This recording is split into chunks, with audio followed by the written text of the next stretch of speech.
record. Alright guys, we're gonna get that out of the scene. Why is this so big? Quay, welcome back. Hey, welcome back to the For the First Time podcast. My name is KJ. Hey, guys, I'm gonna go look for that thing that I talked about. Me on the floors. See, no, I don't like that. I'm actually glad I'm not doing that. I don't know, we're gonna play around with those ideas. But guys, I feel like a freaking computer wizard. I'm looking at my camera, looking at you, looking at everything that's going on, and I didn't even know this was possible, but I'm getting the clearest freaking picture of myself, looking at myself, and my goal this podcast is to A, stop touching the freaking mic so much because it sounds insane, and B, is to stop looking down so much because I need to actually talk to the camera. Today we're talking for the first time ever, because I feel like I've been thinking a lot about for the first times, and I haven't thought about for the first time ever. So today, proving that listening to the algorithm never works, we have puppy love.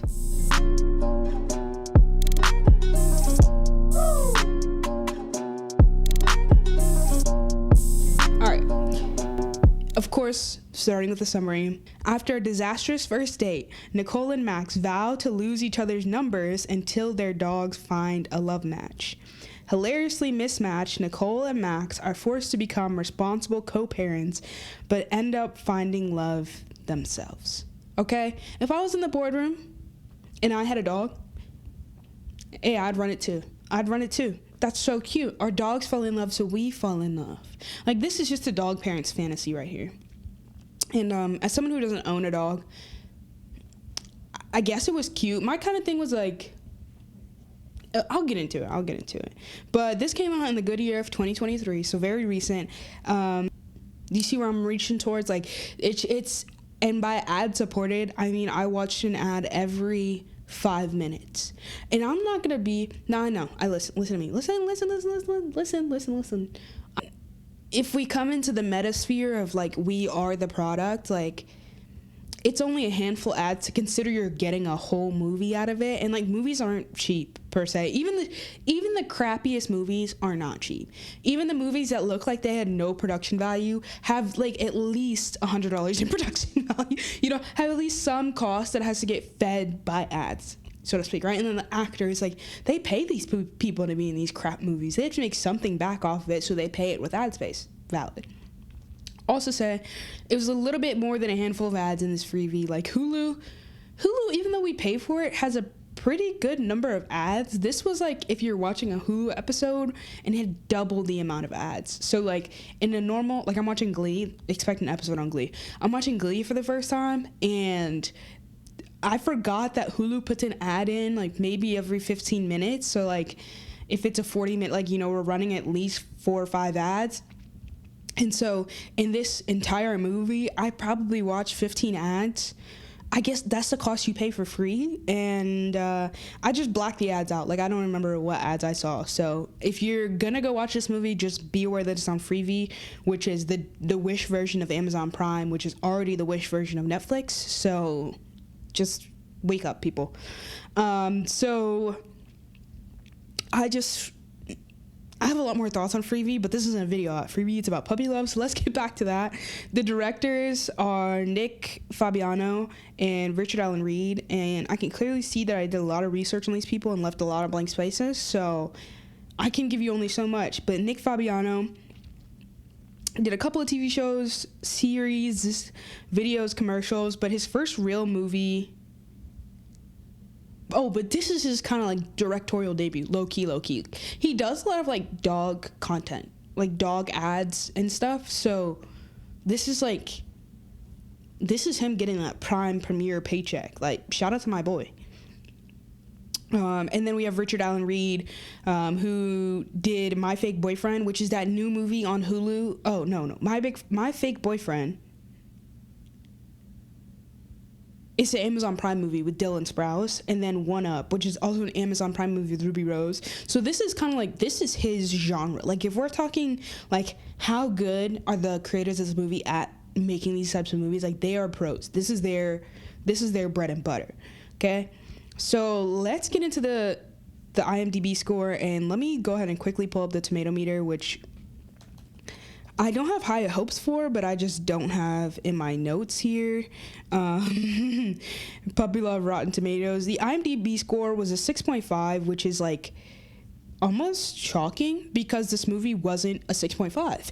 And considering I just watched or just did an episode on 9 to 5 and its IMDb was 6.9. I don't think it was a 6 point, but you know what? I'm audience score person. Wow. Okay. Hey guys. Yeah, so I gave you the synopsis. Let me give you the full critics reviews. Starting with the critics. We don't have a critic consensus yet. Yeah, it's a little new. We don't have a critic consensus, but I can tell you we have 9 critic reviews and a 33% score on the tomato meter, paired with a 92% audience score. Now, that's usually telling of a cult classic, right? Like of a movie that the audience likes way more than the critics, and it's telling of like, although it's like, okay, here it is. So like, you can go get research from experts, and experts will say, that's never going to sell, that's not going to work, people aren't going to like it, and then you could put it out and people love it, right? You have to have the right amount of like sauce mixed in, basically. Like you got to have the right oomph on it. Like Travis Scott's releasing a second McDonald's meal. I really feel bad for the people that work at McDonald's. We are about to get another Travis Scott meal.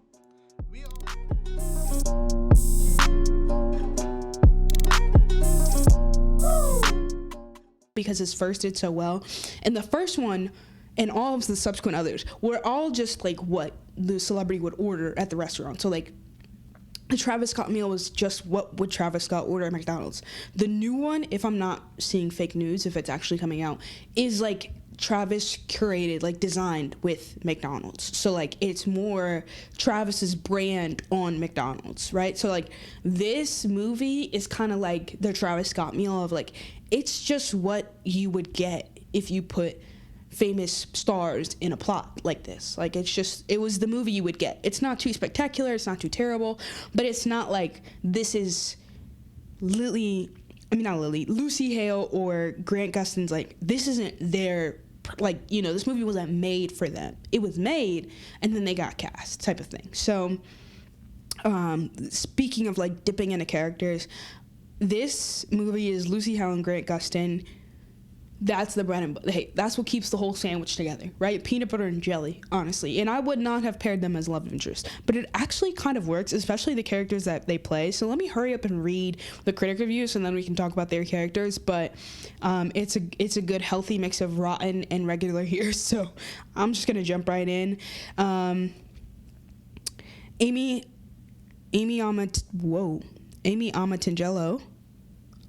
Amy Amatangelo says, the best part of Puppy Love may be its double entendre marketing tagline. One bone can change everything. That is a negative review, surprisingly. Just give it a 4 out of 10. Gee, that's real.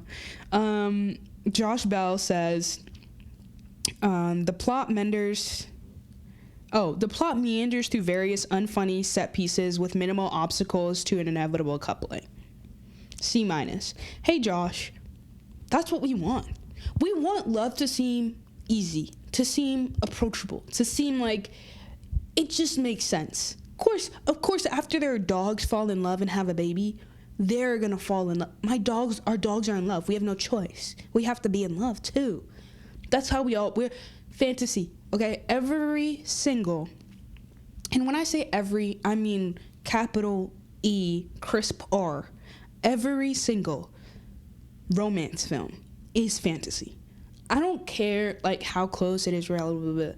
It's all fantasy because, like, we all know it doesn't always align that perfectly, but when it does, right? And sometimes reality aligns with fantasy, but most romance films are genuinely just fantasy. So, Josh, that's what we came for. I don't know what to tell you. I know you didn't come for that. I know you came to see Grant Gustin give us a surprise flash appearance, but we came to see them fall in love, inevitably. Okay, next. I'll just read, there's only a couple. I'll just read the next one I see on my site, and that's by Josh Serba. And he says, it's admittedly difficult to dislike Hale and Gustin, who do their darndest to minimize the film's cringeworthiness. But their work here is thankless, go nowhere, wheel spinning. I will say, when I first watched this movie, my first thought, like, the only reason I was still around was because Lucy and Grant were there. I was not, like, there was nothing, like, I think I got, like, 25% through. Like, I'm the type, I'll pause the, if I, like, can't stand the show or movie, whatever, I'll pause it, see how much time is left, and then, like, mentally kind of reason myself of it, whether or not I should stay. And so the only thing that was keeping me, like, in this movie was Grant and Hale. It was Grant, Gustin, and Lucy Hale. Because I loved them both individually. And so seeing them together, I just was there to watch their chemistry as actors more than I was there for the characters. And I think that's what this film is playing on heavily, and I think that's why it has such a high audience score, is because, like, you are there for Grant and Lucy if you've seen anything with them in it, because you love their energy outside of the screen, right? So let's get into the last three, the only three positive reviews, and then we'll jump back over to kind of like thoughts, feelings, whatever. But Rich Klein says the film has a nicely entertaining vibe that makes it enjoyable. So even if much of the humor feels rather goofy and the path to love is predictable, there's plenty to enjoy here. Thank you. Richard is saying it glass half full. He rated it 3 out of 5. I agree with Richard. We gotta see it for what it is. It's a romance. We know they're gonna fall in love, right? It's not an action movie. We don't think, oh, there could be a no. This is a romance, big dog. That's what we came for. Them inevitably and predictably falling in love, right? Like, if it would be in a different genre if we didn't expect them to fall in love. So I very much saw this film glass half full. It's not the best, but it's not the worst. Natasha Alvar says, sometimes cute dogs and good actors is enough to make a film work. I agree. All right, I didn't watch Air Buddies because I love dogs. I watched Air Buddies because that dog is so lovable. And there's so many great actors in that movie. Okay, sometimes the cute dog's enough. Rager. Do I know how to read? Again, guys, this entire thing is just me learning how to read. Rachel Wagner says Gustin is good enough and the puppies are cute enough to recommend it. I agree. If I was a dog person, they got me hook, line, and sinker. I'm not even a dog person, and they got me to watch this movie. They got the algorithm thinking I like dogs, that I own a puppy. Puppy love. Okay? And I haven't gotten on here yet to talk about this. This movie is next up, but when I get to it, I'll compare it. But The Perfect Find with Gabrielle Union and old boy whose name I can't remember off the top of my head, that was a better movie.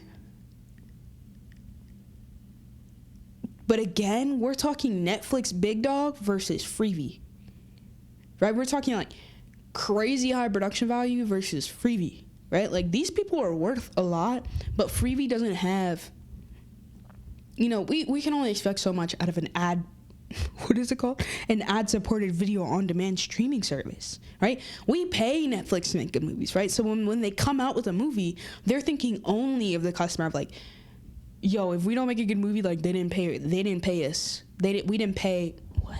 Where's my thing now? Oh, they're not giving the value of their dollar, right? Like, they're customer-oriented in their creation. Freevee is like, hey, if we make enough movies and get enough people to watch them, then we can make enough ad money to keep making movies, right? So, like, their goal is just to get you to watch the movie.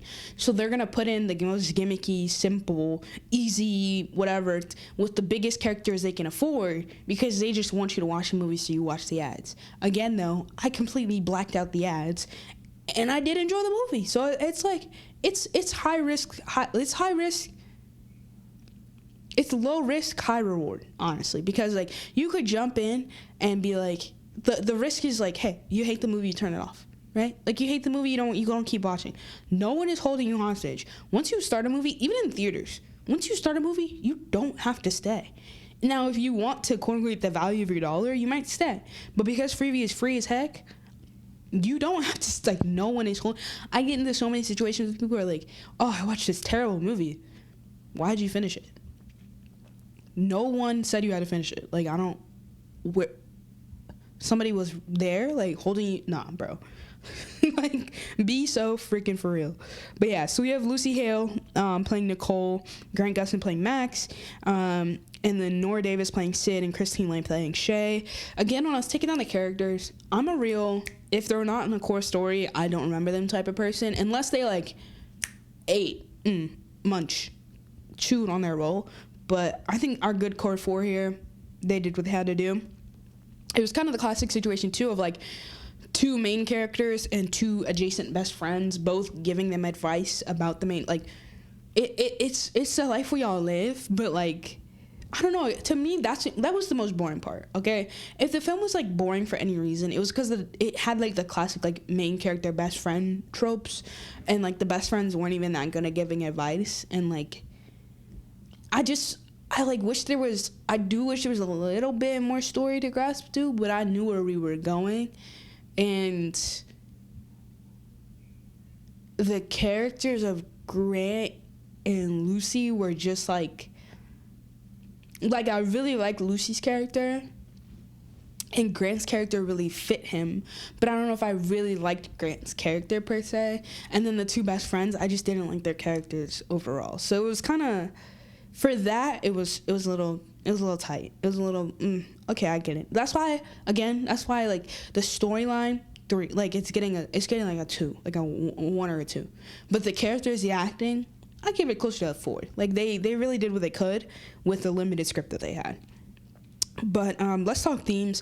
So also, this is, like, I don't know what year this is based in, but I can tell you it's in the middle of quarantine. Like, or close to, or just after. Like, it's giving, like, 2021, when we thought the world was going to be better. Some people weren't wearing masks. Some people still were. Like, it was a free-for-all. And Grant's character, again, talking themes, who has OCD or some form of, like, OCD health thing going on. He's, like, a germaphobe, but very much pushing, like, into actual OCD.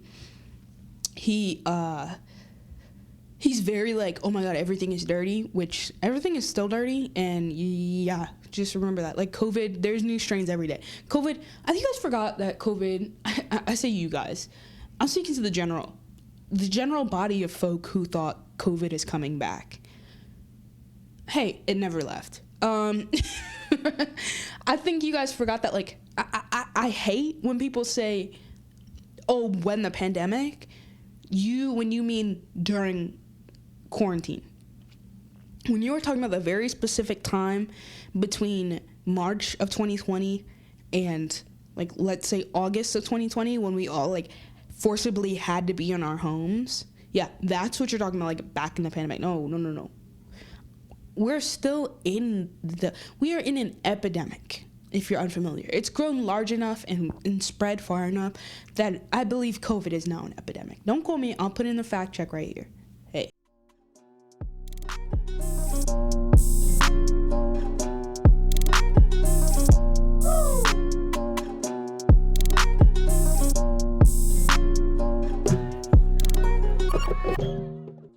Put in the fact check. I'm not too big to say I'm wrong. But the pandemic we are still in it every day. Okay? You could say we're in a flu pandemic every day. Like, type thing. So, also say, it feels like it's more in a time where COVID was heightened. Like, right now, it's moving in and out. It's kind of fluctuating back up because there's new strains. But we had a quiet little silent note for a while of people not talking about it. And, like, same thing in 2020 with people just kind of, like, actively saying it was, like, saying that's not real. I don't, like, Delulu, okay? The original Delulu. The people who are in denial of COVID still being a thing, which it's definitely still a thing, but in 2021, and not, like, right now. But no one's wearing a mask in this movie, so I don't know. I, like, again, can't place this temporarily. Am I thinking of the word I'm thinking of? Temporarily? Like, in time? Okay. But, yeah, there was a conversation about, like, mental health in general, anxiety, anxiety attached to OCD specifically, I would say, like, which are very serious issues. And I did respect this movie for accurately displaying mental health and mental health issues in a way that, like, was not demeaning. Like, he was never demeaned as a character for being clean or being cleanly or whatever. Like, he was always respected in his wishes, and he's always, like, very conscious of what he was doing and like, knew when he could admit that he was wrong or crossing a line or anything like that. Like, I'm thinking specifically of the scene where, like, he flips out because she brought furniture into his house. Or, yeah, she's a what is she? A room designer. She's like a room, what is that called? Y'all know, a room designer. Y'all know what I'm talking about. A room designer. She's something I know nothing about, clearly, because what's going on? Nah, but she's she brings all this, like, furniture that she's supposedly putting in a house to, like, stage. I think she stages homes. She's, like, staging a home, so she brought over this vintage furniture, and he, like, flips out because it's dirty, it's old, whatever, and, like, basically, like, she's like, oh my god, like, and they start, like, it's a quick argument because he just kind of, like, bursts in and bursts out because he's like, you don't actually live here, I'm letting you stay here temporarily, like, he kind of, and then he comes back and he's like, I'm sorry, I flipped out, I didn't need to flip out, like, you know, we could have talked that through. Like, he was very big, he was very much a big man, okay? We need more big men in the world, all right? Not big in the sense that your ego is bigger than your life, like, bigger, your ego and your aura, like cross orbitals, but big in the sense that, like, you're strong enough to hold that stuff and not let it explode out of you, right? Like, imagine, I'm trying to think of, like, like an orb that you can control. Like, imagine you holding it like this inside your chest. Oh, imagine you're Tony Stark and you have this thing inside your chest. Like, if anybody stabbed that man in his chest now, it would just, like, all that energy would burst out, right? So he spends his entire life making sure he doesn't get stabbed in the chest, and to the point where he, like, develops technology to take it out of his chest, whatever. So we need more Tony Stark, not specifically that, like, all he is, but that protective, be protective of your core, okay? Be protective of your emotions and your aura so much that you know when to be the bigger man, because that is protective of your peace. That's all I gotta say. This ain't even a men podcast, but we're gonna talk a little bit about that. But yeah, I think, I think that was, like, something I really respect about this movie, and again, like, something that kind of kept me through it, of, like, okay, it's not that good, but, like, it's doing a good job. It's lifting some good weight. Third theme here that I think we need to talk about in general, and, like, let's talk about it. So I don't think meet cutes exist anymore in society. I don't think, and this is a crazy part, because they were like, oh, they'll predictably get together, but the first time they meet, they actually hate each other. Now, I am aware of the enemies to lovers trope. I know what that is, but I don't think this was enemies to lovers. I don't think they ever really truly hated each other. I think it was just, like early misconceptions, and I think that happens a lot, where it's like, we are so quick to judge or react or, like, protect our bubble and, like, not interact with strangers, that we often, like, not hurt ourselves, but, like, stop really beneficial paths from crossing. Why can't I think of words? Like, basically, because I'm out in public, like, and they say this a lot, like, okay, y'all want to be the generation that, like, gets off the apps and goes and meet people in public. You need to go out in public and, like, take your headphones out and, like, not watch TikToks the whole time and, like, actually look up to be able to make eye contact with someone. Like, you need to be in the moment, present in what you're doing, in order to actually cross paths with someone else, right? So I think, like, in this movie, to me, it was like, oh yeah, they crossed paths the first time, and then they were like, oh, like, they treat each other as like, oh my god, that stranger I never thought about talking to, who I never planned on talking to again. Like, I do the same thing in public to help me, like, calm myself, is be like, okay, I'm gonna do whatever I want because I don't know you guys and I probably will never see you again. But at the same time, it's like, we live in the same town. The world's only so big. Especially at school now. Like, I'm like, the school's only so big. Like, let me be nice and think about like, it doesn't cost a lot to be kind. It doesn't cost a lot to be kind. It costs a lot to be nice, often having to forfeit yourself, but to be truly kind to people, right? You don't owe anybody anything, but it also doesn't hurt you or them to just be a little kind for the day, right? Like, if I'm walking through a door and I look back, I always look back to see if there's someone behind me, right? Like, I think meet cutes are dead, but I think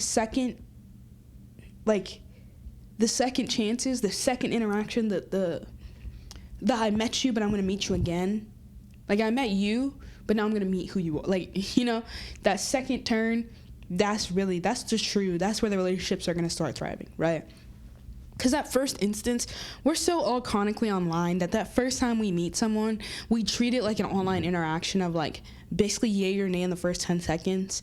And then we never have to see them again, because the internet is that large. The internet is that big that, like, I could swipe no on you on Tinder and literally never see your face again, because, like, what are the odds that I also see your Instagram or also see your TikTok? Especially for people who are, like, anti-surveillance and who turn off location services any chance they can get. Like, what are the odds that they also see your profile because you're in the same general area anywhere else on the internet? Unless you're uber popular, you have whatever that blows up or something like that. Or, like, those people who go on Tinder and they're like, find me this girl, and they're on TikTok, like, pleading, like, to us as if we're researchers, find me this girl, I need to know who she is. When really it's like, you're not asking the general internet, you're asking her best friends who are on TikTok to maybe, like, first of all, you're asking the internet to boost the post. So maybe the general internet, you're asking the general internet to simply just boost the post. Second, you're really making a direct ask to her friends to be like, identify her and then let her know that I'm looking for her. It's like if we all lived in a small town, be like, yo, has anybody seen Ben? Tell Ben I'm looking for him. And then everyone in the small town's like, oh, Ben, you know, Ricky is looking for you. Ricky's looking for you. Ricky's looking. And it would just get passed along. But, like, we're in a very much larger. But I want to go back to, first of all, the task at hand. Second of all, the idea that meet cutes, especially in a big city, like, you always got to go for the second chance. You got to meet someone and cross their path a second time, probably before. Like, do you know all those stories of people who are like, yeah, we actually went on a Tinder date. It didn't go that well. Totally forgot. Rematched with them on Tinder, and now we're in love. I think that might be where our generation thrives. But it's going to be, again, like, after the healing. It's going to be after we went to therapy. Yep. So, love this movie for depicting that. Yeah, that's kind of all the themes. I mean, again, this movie is so lightweight. But questions that need answers. I literally wrote not that memorable, so no real questions. I guess my biggest question is for pet people. Because I don't have a pet. For pet people, do y'all, like, is this why dogs and stuff get neutered all the time or spayed or whatever the word is? Because they can go have sex with other dogs and then you'll have puppies. Is that illegal, though? To, like, have puppies? No, right? Like, that doesn't, like, if your dog, you're not breeding your dog, right? Because that was a running joke in the movie that, like, oh, he's a breeder. But he's not a breeder. And obviously there was a negative connotation to that. Is it illegal to be a breeder? Or do you just have to sign some paperwork and, like, these are things I could Google, but I could also, you know, I'm just theoretically asking the pet people in the world, would you be mad if your dog, they both found these dogs, mind you, and just didn't get them processed? Is it right to get your dog spayed or neutered? Anyway, all these questions I have because I've never had one, but would you be mad if your dog got another dog pregnant? Not even would you be mad. If your dog got another dog pregnant or your dog got pregnant by another dog, would you step up and become a grandparent? Right? Because y'all all, spicy. Because all y'all pet people will be like, oh, this my baby, this my child. Like, I'm a pet parent. Like, this is my kid. All right, let's put it to the test. Like, if your kid goes out and gets pregnant, are you becoming a grandfather? Are you becoming a grandma? Are you becoming a grandparent? to your pups, to your puppies. And are you going to work with the other grandparent to achieve a positive litter? Because when it comes to your real kids, right, like we're all eventually gonna be there. Our parents do it too. They have to work. So like when we meet when I finally find whoever the heck it is out there, and they gotta meet my mama, like the mama's gotta converse and what, like, are you doing it? Is my question, because I don't even think people imagine their dogs having babies, right? I don't know, man. That was the only question I had, was just like, is this realistic to a fact that, like, A, your dog could get pregnant or gets another dog pregnant, and then B, like, would pet parents step up and become pet grandparents and like continuously converse with, you know, like, it makes me think of the Thanksgiving guy. He doesn't have a name to the internet, but the guy who does Thanksgiving at that one woman's house every year because she one time accidentally texted him like, hey, show up for Thanksgiving, thinking it was a relative, but it was really this other guy, and they like invited him in, and now he goes there every year for Thanksgiving. They just built it was like an accidental thing, and like I'm sure the first time was a little awkward, but the second time is what sealed, like that second Thanksgiving sealed the deal type of thing. And so, like, are you gonna step up and seal the deal? That's my question to pet parents. But let's just move on to the end segment here, because my computer, I can tell she's stressed. Second date never. This one was a strong maybe.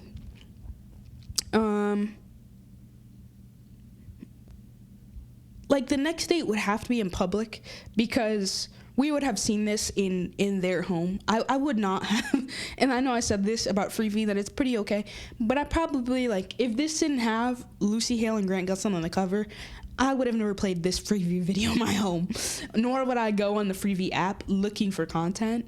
But the next date would have to be in public. Like, I gotta see how you interact with other people, right? Because if you think this is any form of realistic or reality, like, we need to talk. But if you're also on the idea of, like, all romance is fantasy, and, like, that was cute, like, adorable, like, you know. Also, they might have a pet. I'm allergic to dogs. I should have prefaced this whole thing. I'm allergic to dogs and cats. Allergy test to prove it. Scout's honor. But I've never owned a dog. I've never thought of owning a dog. Anytime I get around dogs, I'm really hesitant at first. Not because I'm like I was sitting in a cafe the other day next to a girl who had a dog, and the dog kept trying to, like, jump towards me, and she felt really bad, like I was being annoyed by the dog, and I just had to be like, I'm allergic, like, I just and she was like, oh no, I can move to, I was like, it doesn't, like, I'm in the same space with the dog, it doesn't really matter, we're already here. But yeah, that's why I don't have, like, an emotional, that's why we're not, like, locked in, like, I'm allergic. Your dog's kind of cute, like, but I'm not that interested in it because it harms me.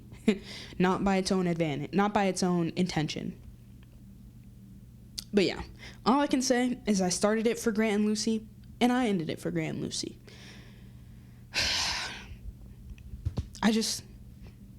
I want more, like, random pairings like that. Like, that was a Hollywood crossover I didn't necessarily expect, but I actually really liked it. So, yeah. Hey, I recommend. I'd give it, if we're doing different scales, out of 5. Again, I agree with the 3 out of 5. Out of 10, if you're going with the idea that I'm leaning more towards the positive, I give it a 6.5. 6.5 is a good. Like, I can't give it a 7. 7 in my head is like, oh, it was good. It wasn't good. It was okay. So I'm like 6.5, better than bad. Like, below 5 is bad, right? But 6.5, it was okay. But it was like, I was on the positive side of it was okay, not on the negative side of it was okay. So yeah, I don't know if I would recommend it, but if you got some free time, great background, because you know they're gonna fall in love. Yeah, have fun, guys. Enjoy that movie, and catch you on the next one. Peace.